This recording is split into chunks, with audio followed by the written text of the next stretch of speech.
We begin tonight with a deadly crash in Davie. A Tesla slams right into a tree and bursts into flames, and it kills the driver. This wreck, of course, reminding many of a similar crash in May that killed two teens who were also in a Tesla.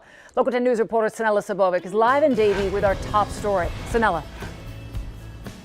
Lori and Calvin, this was just a tragic accident. That Tesla involved in that fiery wreck was burned beyond recognition. In fact, it was towed from this scene just minutes ago. That driver sadly died here.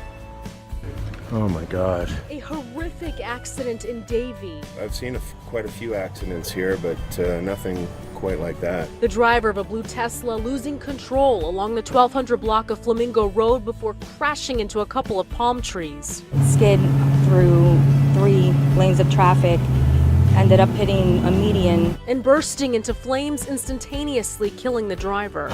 Firefighters working fast, trying to put out those intense flames shooting from the car. This as stunned onlookers watched it all unfold. It was just a massive ball of fire. There's just no way anybody could have saved whoever's in there.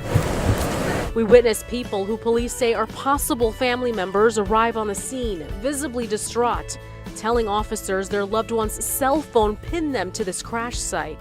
And this isn't the first fiery fatal wreck involving a Tesla. Back in May, 18-year-old Barrett Riley lost control of his Tesla S sedan and crashed into a wall along Seabreeze Boulevard in Fort Lauderdale.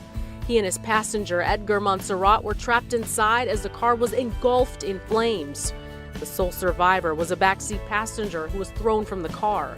Montserrat's family has filed a lawsuit against the electric car maker.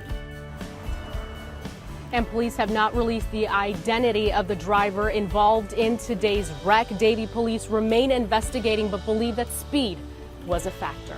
That's the latest here from Davie. Sanella Sabovic, Local 10 News. Sanella, thank you.